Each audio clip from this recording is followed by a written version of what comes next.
The John Birch Society Report. George Washington stated, "Truth will ultimately prevail where pain is taken to bring it to light."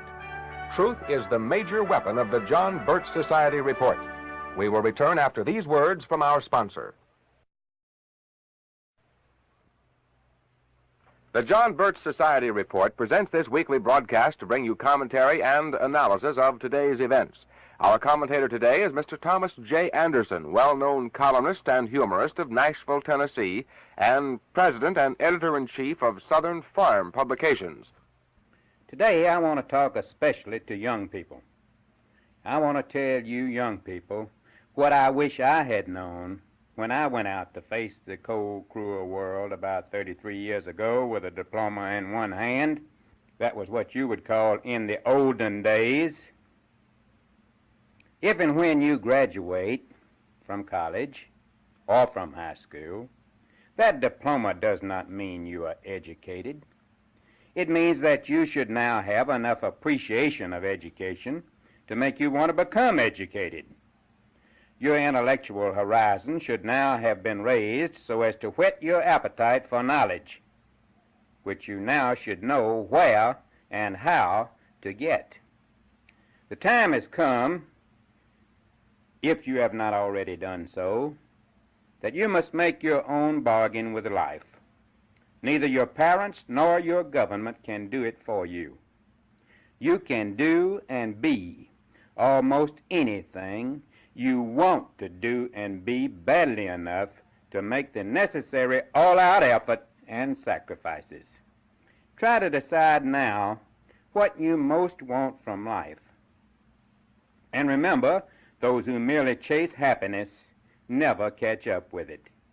Life has its sunshine and its shadows, its peaks and its valleys. This is still the only country in the world where anybody who's got what it takes and gives what it takes can rise from the bottom to the top. Most great deeds are mainly mixtures of courage and sweat. There are few born geniuses. Your albatross could well be too much opportunity instead of too little, too much too easy. Opportunity can make and break. Money and luxurious living are false gods, for hardship builds character like forging builds steel. You can't get to the promised land without going through the wilderness. Our republic was built on individual freedom, individual opportunity, and individual responsibility. Wonder what Abraham Lincoln would have done if he had have had the opportunity that you have. Lincoln, as a boy, read books by the light of an open fire and had only about 3 years of formal schooling. No struggle, no Lincoln. No wilderness, no Moses. No cross, no Christ. No adversity, no victory. Mark Twain said, "Work consists of whatever a body is obliged to do, and play consists of whatever a body is not obliged to do." Work is a mental attitude. Tom Sawyer had to whitewash the fence, but by pretending it was really fun, he not only got his friends to do the job for him, but he made them pay for the privilege. Work, not play, is the most truly satisfying thing in life. This is my work, my blessing, not my doom.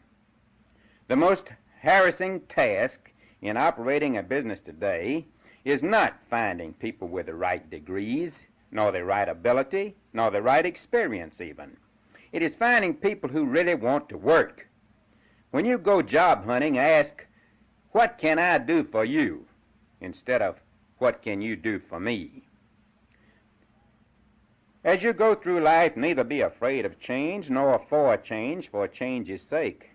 The only thing that's sure in this world is change. And goodness knows there's plenty that needs changing. The American way of life has never been equaled. Be sure you have something better before you agree to a change.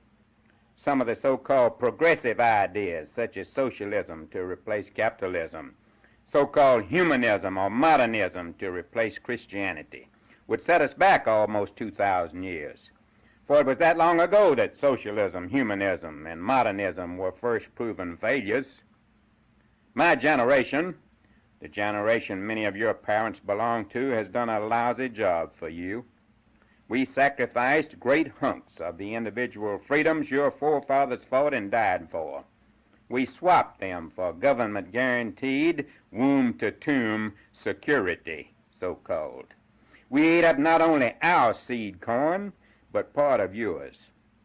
In the welfare state, the politicians and the bureaucrats get well, and you pay the fare, eventually, if not now. Remember that the politician who will sell his soul for a vote will do the same for a free vacation. A man who will steal an election will steal anything. A man who will steal for you will also steal from you. A man who will lie to the voters will lie to his banker, his minister, and to his wife and children. Government does not and cannot create great societies. Individuals create great societies, not vice versa. The only great societies in history have been free societies, in which the individual had maximum rights and privileges, and was the master and not the servant of government. Freedom does not perpetuate itself. Daniel Webster declared, God grants liberty to those who love it and are always ready to guard and defend it. There is no freedom for the weak. The meek will inherit the earth, but not the weak. A French economist once said, the state is the great fiction through which everyone attempts to live at the expense of everyone else. That's also a good definition of federal aid. Everything must be paid for, either in material or psychic coin. There is no such thing as a free lunch. The government has no authority and no right, constitutional or otherwise, to provide anybody with freedom from fear, freedom from want, freedom from doctors and hospital bills, freedom from unemployment. Don't let the collectivists cradle to grave you. If we ever want freedom from responsibility more than we want freedom of opportunity, we will cease to be a free people. Prisoners have security. Life-termers really have it made. You can't have freedom and security. As you begin your serious bargain with life, never forget that the only security you can ever have is the security within yourself.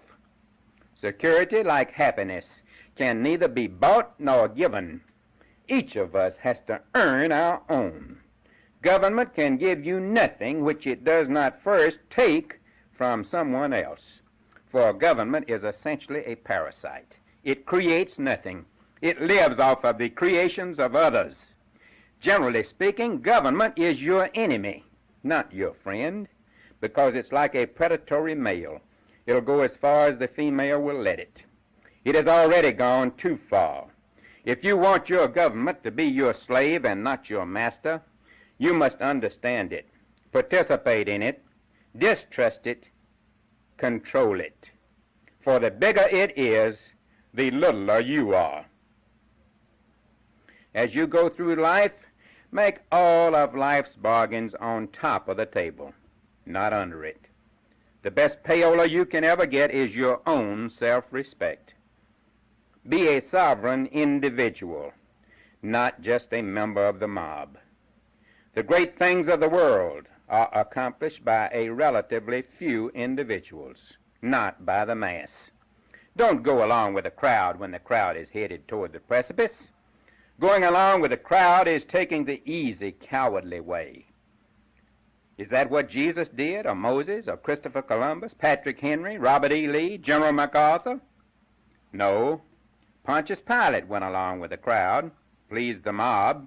In the end, somehow and somewhere, those who take the easy way will always have to pay the price. Like an easy woman, someday they'll find that the easiest are soonest left unloved. Someday they'll learn that you can't lie with the hounds without getting up with fleas. Someday it'll burst upon their consciousness, if not their conscience, that a people who lack the morality to stand on their feet and say no will someday have to say yes on their knees. Once a father took his little boy with him to steal some corn. As the man prepared to put the corn into the bag, he looked around anxiously to see if anyone was watching. "Quick, son, open the bag," he said. The little boy replied, "Daddy, you didn't look in one direction."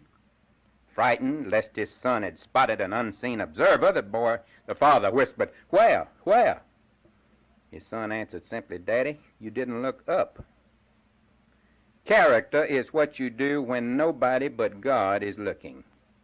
The older you get, the more you will realize that the things which really count in life are effort, service, and character. Each of us, rich and poor, educated and uneducated, capable and incapable, has a sacred obligation on this earth to do the best we can and to make the land we live on, the land we live in, and the world we live with a better place because we were here. Look ahead, look to yourself, look up, and God bless you.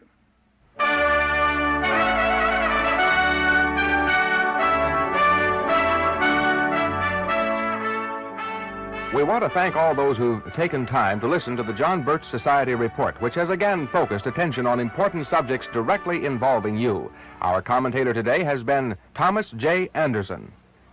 If you would like a copy of today's message, please send 50 cents for one copy or $1 for 3 copies to the John Birch Society Report, San Marino, California. Please enclose a stamped, self-addressed envelope.